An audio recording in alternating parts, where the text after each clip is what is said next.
Guys, let me tell you a quick story time. The light is shocking, but you don't need to see, you just need to hear.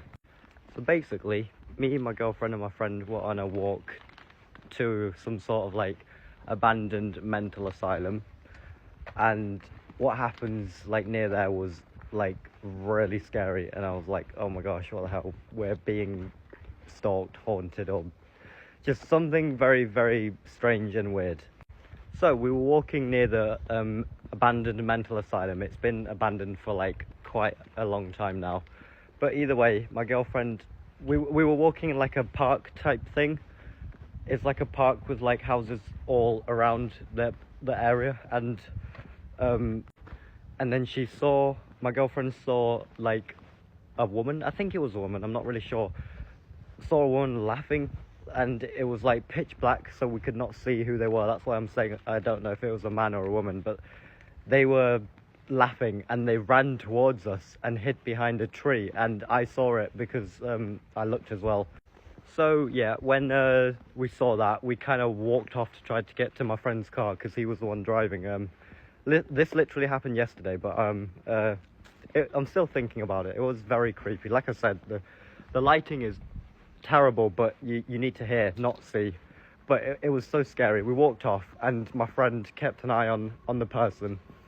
And oh, was it a person? I don't know, because we didn't go back. Well, we tried to loop around in his car, but we didn't really go back. It was too scary either way. But yeah, we walked off. We kept an eye on them for a while, and then all of us stayed behind. My friend, who was watching this so-called figure, I don't know what it is. It's probably like a junkie or drunk person or something, but then again. But yeah, we walked off, and we looked back because they started coming closer, like walking towards Oliver. That's what he said. And what was more scary is we turned back after he let us go ahead. What a great friend he was. He let us go ahead. I wasn't. I was going to leave my girlfriend. Screw that. You know, survival of the fittest. If that's a real situation, which it was, I'm sorry, but each to their own. And then what made like the whole thing even scarier is we walked around, like it's a ginormous mental asylum. This is going to be such a long story time. I hope it's interesting enough. But we were walking around the mental asylum, and we were on another side of it where there weren't many. Well, there were houses, but it was all dark, and not too many like street lights and stuff. But then we heard branches and stuff, like, but we didn't really take notice of it. Obviously, we were a bit freaked out, but we didn't take much notice of like the branches snapping like near us constantly. That could have been the person or the whatever it is that followed us. And then, like I said, we saw it, and then they disappeared after we tried to run away. It's like, oh my god, that is absolutely terrifying. And then after that, we went home because screw that. Story time about something very creepy that happened to me when I was in high school. As always, if you're new here, follow my secret account for more unhinged stories about things that have happened to me in my life. Without further ado, let's get into it and buckle up because this one is a little weird. This story is going to involve myself and my friends. We will call them Corey and Mackenzie. We were all in high school, but Corey and Mackenzie were both 1 year older than I was. We also worked at the same local pizza place in town as a part time job. Well, we always worked Saturdays together, and typically after work on Saturday nights, we would get off around 9:30, 10 p.m., and then go do something fun or go hang out as a group. Well, this particular night, we decided to go to the next city over, which was about a 40-minute drive away, onto the next state, and have late night dinner and drinks at a Buffalo Wild Wings that stayed open late. Well, we get there around 10:30 and we're eating and we're having drinks and having fun. And then our friend Corey at the time was talking to this guy who she had never met before. I can't recall how she met him. Maybe it was online. But she really wanted to meet this guy. So this guy was from another state. It was an adjacent state, and we were close to the border, so it wasn't too far of a drive away. But this guy really wanted her to drive to come meet him for the first time. So Corey asks if we were down to come with her because obviously she didn't want to go alone, And so Mackenzie and I were like, yeah, I mean, we don't mind. That sounds fun. We assumed that multiple people would be there, maybe his friends or something, and it would just be like a joint hangout session. So we were down. Well, this guy tells her that it would be no more than like 30 to 45 minutes away. So we were like, okay, let's finish our food and then hop in the car and we can go just get directions. Well, we get in the car and we start driving. Mind you, we're driving to another adjacent state. So we didn't know how long of a drive we were in for. The fact that this guy said it was like maybe 30, 40 minutes, it seemed a little weird to us. But also he wasn't giving her specific directions. Like he didn't tell her like where he lived specifically. He wouldn't give her like a home address or any address in particular. He just told her to go to this one specific town that was right across the border of the state. Now, in my mind, red flags were going off left and right, but we thought it was fine at the time because obviously we're like 17-year-old girls. We're just trying to have fun and we were all together, so we thought it would be fine as long as we were in a group. Well, it's about 11:30 at this point, and we're driving, and Mackenzie is the one driving. Corey is in the passenger seat giving directions, and I am in the back seat. Now, I'm typically the friend that is super unserious and I'm just along for the ride and I'm happy to be involved.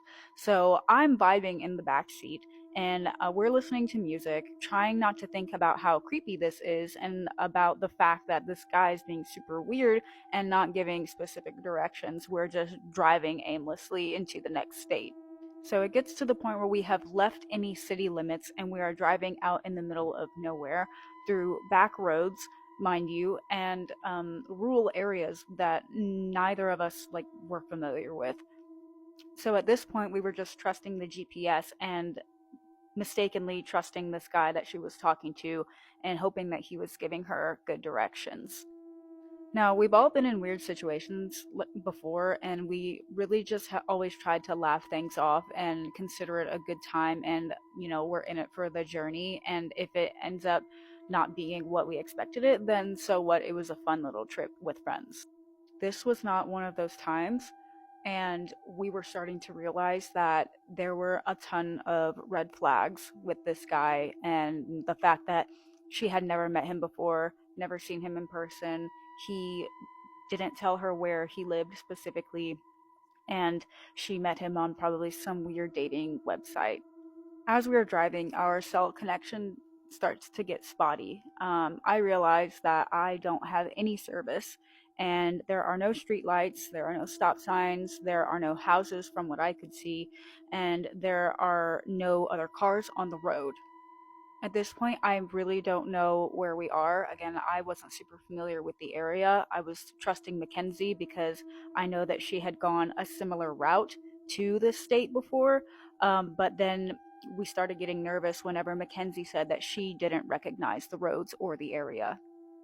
Now, throughout this drive, Corey had stayed in constant contact with this guy and giving him like specific landmarks so we could tell him where exactly we were at, and he would give her more directions and basically tell her that we needed to just keep driving because we were almost there. Now, this is completely different than what he had told her in the beginning, saying that it would be 30 to 45 minutes of a drive when we had been in the car for well over an hour and a half. And I thought it was weird because she tried to call him and he would not pick up the phone. So at this point, I really didn't know why we still kept going. I think at that point, we were just in it for the plot. Looking back now, we should have turned back at this point because we were driving through this back road rural area of a place we were not familiar with at all. And again, at this point it was like maybe 1 in the morning, maybe a little bit later. I had lost cell connection, Mackenzie had lost cell connection, we were completely lost, and Corey was not able to get a hold of this guy. We eventually make it to this intersection where there is a crossroads and a red flashing light with a sign that says, "Turn back, road construction." There was no road construction. So we are the only car on the road at this point. We have not seen another pair of headlights at all. So we have stopped completely in the middle of this intersection, trying to find cell service and figure out what to do. But at this point, we have all collectively decided to turn back because it's just getting too weird. All the while, this guy keeps texting Corey telling her that we just needed to keep driving, which we thought was really weird because, we told him we're at this place where it says there's road construction and we can't go forward. And we keep asking him, like, is there road construction where you're at? And he just wouldn't answer. So, in the midst of Corey and Mackenzie talking to this guy and trying to figure out what to do and where we should go, I am sitting in the back seat just by myself, again, just there for the journey. I look out the side of my window and I see a really tall, dark figure in the woods passing through the trees. And I know what you're thinking. You're probably going to say that, the dark plays tricks on your mind all the time, especially when you're already scared. But I knew what I saw and I knew that there was a tall, dark figure. I just couldn't tell what it was. And I couldn't tell if it was a person or a man or not.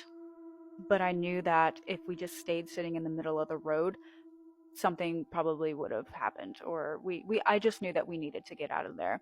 So I leaned forward and, trying not to startle or alarm my friends, I was like, hey guys, I think we really need to turn around. And they were like, what? No, why? I think we're almost there. Like we've gone all this way. And I was like, no, we really need to turn around.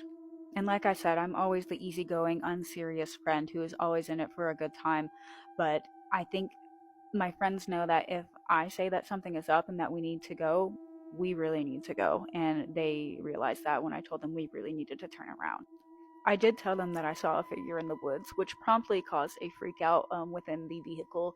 But again, I was like, maybe it was just some guy checking out who's on the road because we were probably near somebody's private property. So anyway, we found a way to turn around, and Corey was very adamant about, no, we just need to keep going. Like the guy said that we were almost there, and we were like, no, absolutely not. We are done. We are turning around. We are going home. We do not want to get murdered out here. It's time to go. So we proceeded to turn around and go back in the direction in which we came.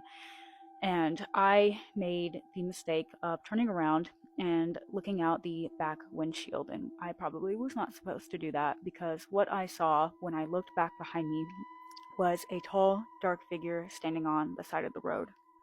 Again, it was really dark. There was nothing but a red flashing light in the distance at that intersection, and I could not tell if it were a man or maybe a bear or some other large animal, but it was very tall, dark, and slender. This time I didn't tell my friends what I saw. I just let them keep driving because I didn't want to cause Mackenzie to panic and possibly, speed and miss a corner and run us off of the road. What made the situation extra weird was the fact that the guy that Corey was talking to was not responding to us at all. And then we eventually told him that we were turning around and going back home and received no response at all. We eventually made it back home around 3:30, maybe 4 in the morning. And I really tried to forget what I had saw that night, and I still never told my friends about it. Another thing that was weird was the fact that Corey tried to call this guy and explain what had happened and, give an explanation as to why we didn't come that night. And when she called, the number was no longer in service. And I'm not sure if her relationship with this guy had any direct correlation with what I had saw on the road that night. But maybe it was just a coincidence. But yeah, we never went back there, and she did not talk to that guy anymore. And we really just tried to forget about everything that happened. And we try to laugh about it now when we talk about it, but it's hard for me to laugh because of what I saw. And again, maybe the dark was just playing tricks on my mind because, again, we were already scared, but it was very real. And yeah, if anyone ever tells you not to go into the woods alone at night, they're 100% right. Should we show them the older homestead? Yeah, let's go. As you know. No, it's not. No, it's not.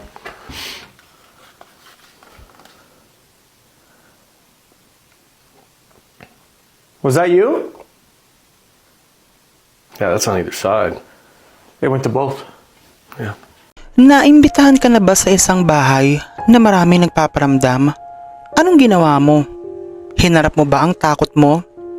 Yan ang kwentong maririnig natin ngayong araw. Hi mga Bex!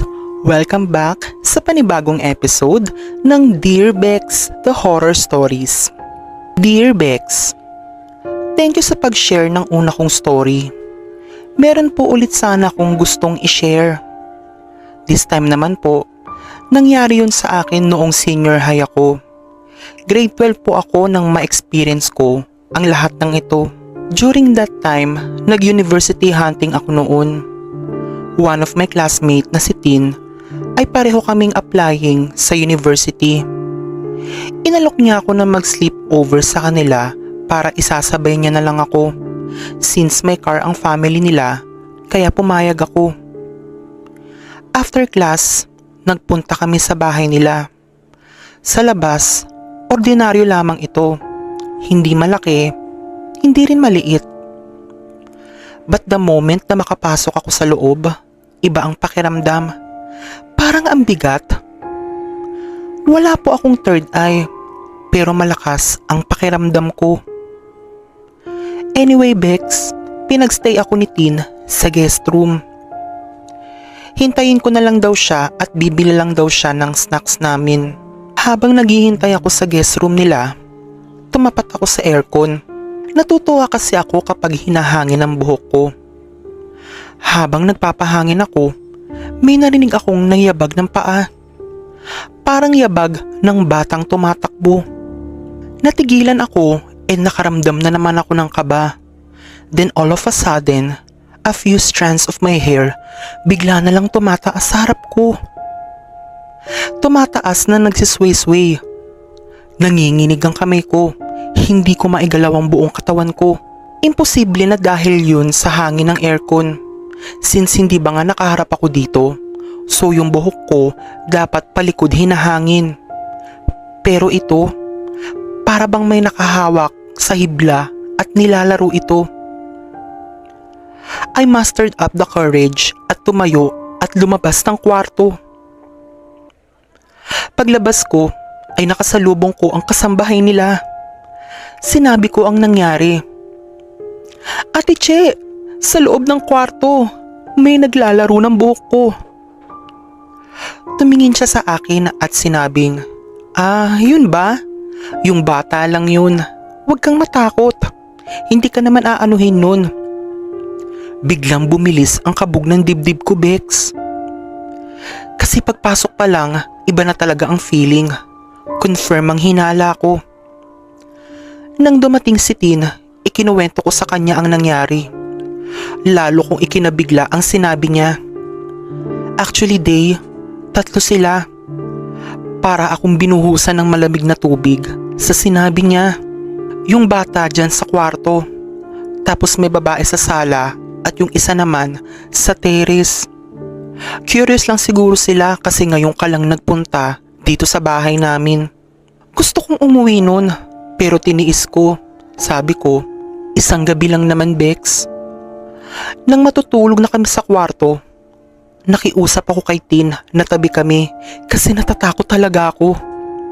Nang gabing yun, hindi talaga ako makatulog, Bex. Sino ba naman ang makakampante knowing na may 3 multo kayong kasama sa bahay? Tulog na si Tin nun. Napabaling ako dahil may narinig na naman akong yabag ng paa. By the way, sa pinto pala pagpasok ng kwarto, may kurtina. Nang mapaharap ako doon, may naaninag ako. Yung kurtina, nagkukorting tao. May silhouette na nabubuo na parang isang batang babae. Halos mangiyak-ngiyak na ako noon. Hindi rin talaga ako nakatulog ng buong gabing yun.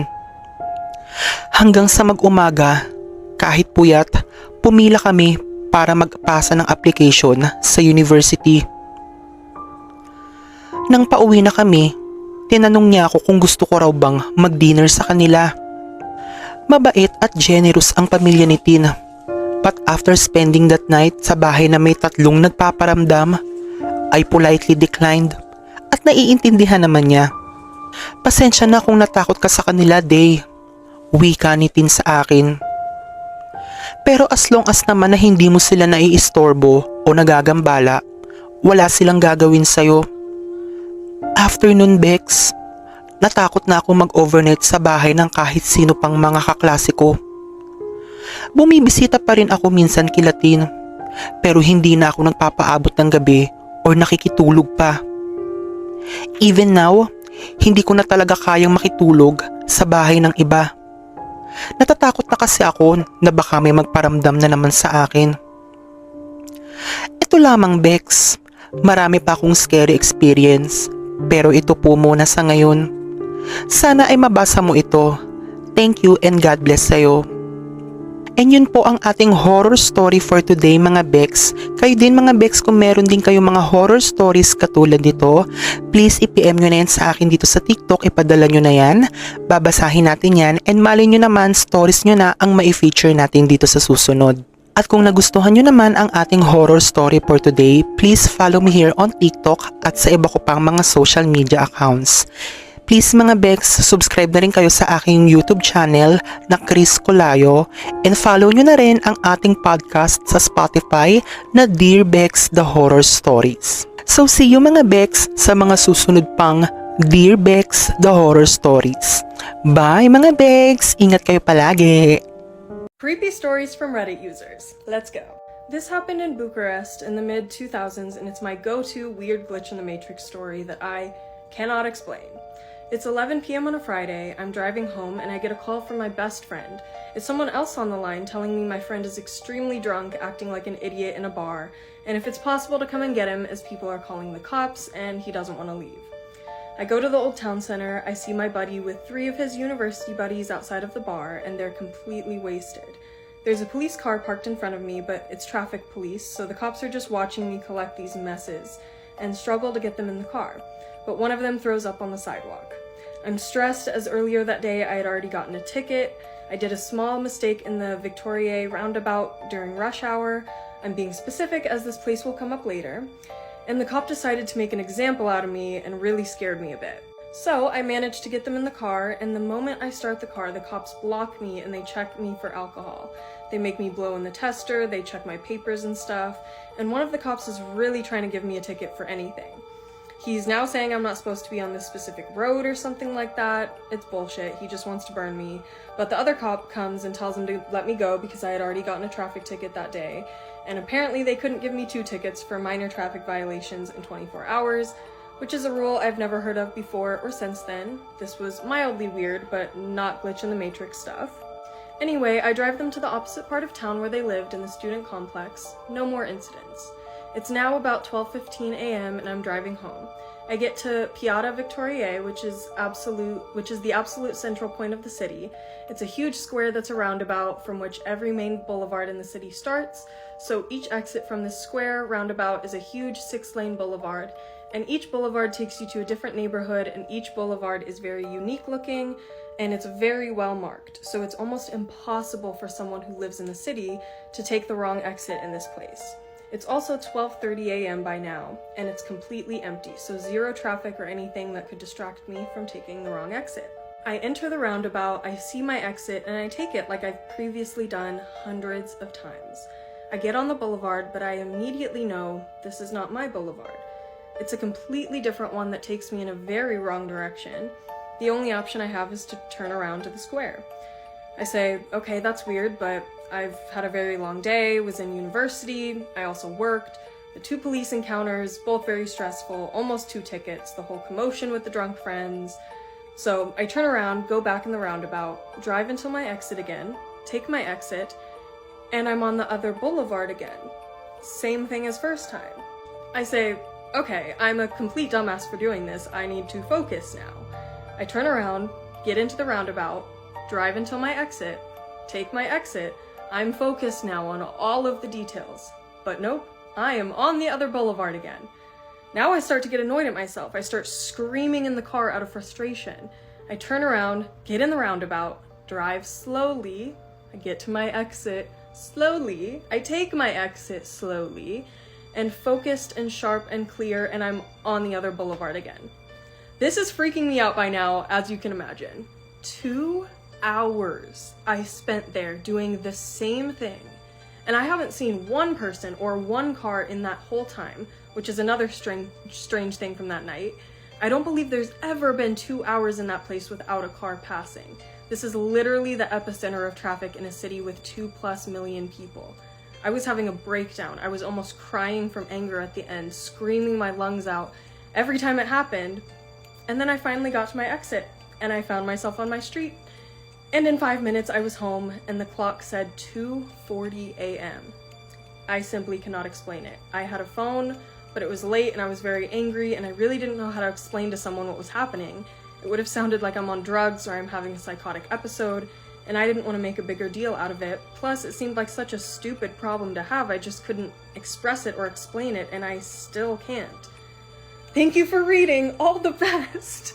That one got my heart pounding because what do you mean?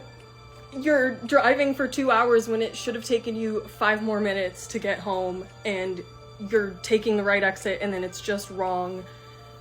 I just have so many questions. Like, I wonder if anything changed, when the change was from when it looked like they were taking the exit versus when it was the wrong street. Like, when was that visual change?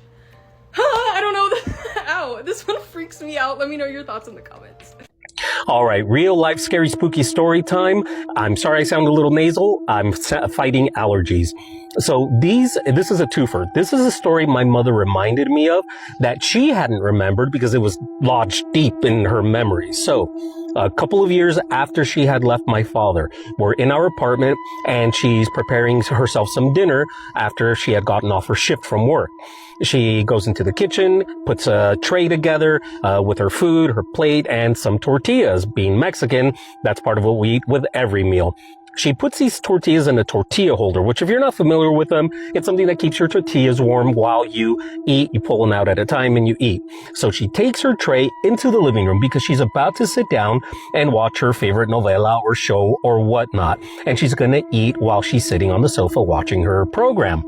Now, she puts the tray down on the sofa and she sits, but she realizes that she forgot something from the kitchen. And so she gets up, turns around, takes 2 steps and realizes, you know what? I'm not going to need it. I'm not going to get that. She turns around to look at her tray of food on this flat sofa. And when she looks, everything is not where it's supposed to be. The plate had moved and the tortilla holder, which has a lid on it and it's covered pretty tightly. I remember the specific tortilla warmer. It was like a salmon colored kind of pink. It had a pretty tight lid. It was opened. The top was somewhere else on another part of the sofa, and the tortillas were hanging outside of the tortilla holder, as if somebody just said, forget this, and kind of threw it all over the tray and all over the sofa. She thought, well, that's strange. I turned around for half a second, and I turned around, and this is the mess that was created. Now, she told me the story back then, and I thought, well, you might have accidentally pushed it or moved it around without meaning to, or, your knee caught it as you got up. I don't know. Trying to explain it away with natural reasoning and causes, right? Okay, maybe that's just a one-off. But then, not too long after that, she remembers, she tells me she was working at the restaurant. It was a Mexican restaurant, seafood and Mexican. And I remember this place. And she said that she was working her shift and a couple of guys came in and she sat them down at a table and asked them what they wanted to have. These 2 guys, they said, we'll each have a beer. She asked them, do you want some chips and salsa? It's traditional. It always comes with it. And they're like, yes, of course. What the fuck was that? Bro! What's going on around you? I don't know. I'm frozen. I am frozen. Did the window Sean. break? Messages from beyond the grave are what we'll be deciphering today on day 22 of 31 Days of Halloween, with the spookiest spirits who could not rest until they had passed on their portents of doom. Ghosts often come to loved ones with warnings or announcements. In 1893, Lady Tryon's husband walked into her sitting room in London, to her amazement and shock, since she knew he was on board a ship in the Mediterranean. News shortly reached her that his boat had sunk. The spirit of the White Lady has haunted the Prussian royal family for 300 years, warning of a death in the family. And even when the palace burned down, the ghost was seen haunting the site where it once stood. In Ireland in the 1700s, Lord Tyrone and his sister made a pact to each other that if they were to die, their spirit would visit one more time before they passed on. One day, Lady Beresford went to her husband with a black ribbon tied around her wrist. She stated that she knew her brother, Lord Tyrone, had died, and that she was expecting a baby boy. News reached them shortly after that Lord Tyrone had indeed died, and some months later she gave birth to a boy. She never took off the black ribbon. Some years later she appeared to her guests at her birthday the happiest she had been, proclaiming her 48th birthday to be the best ever. She was corrected, records indicating that she was actually 47. She ran, screaming from the room, stating, "You've just signed my death warrant." When her son followed her, she confessed to him that Lord Tyrone's ghost, along with announcing his death and her pregnancy, had predicted she would die in her 47th year, and when his ghost had touched her wrist, it had shriveled and blackened. Before midnight on her birthday, she died, and when her son removed the ribbon, he found her wrist withered, just as she had told him. Tomorrow, day 23, is a must-see. You will be waking the undead and exploring the realms of vampires. Don't miss it.